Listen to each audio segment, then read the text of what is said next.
ভক্তদের মাঝে মাঝে ভাব হয়।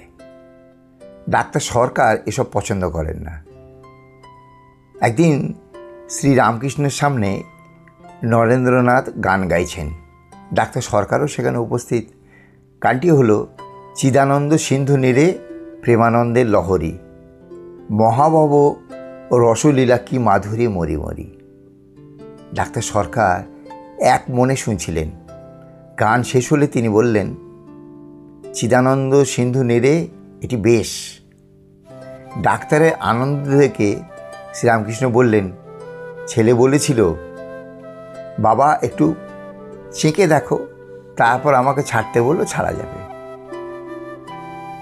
বাবা ওই চেখে দেখে খেয়ে দেখে বলল, তুমি বাজে ছাড়ো, আমার আপত্তি নেই, কিন্তু আমি ছাড়ছি না। সকলে হো হো করে হেসে উঠল।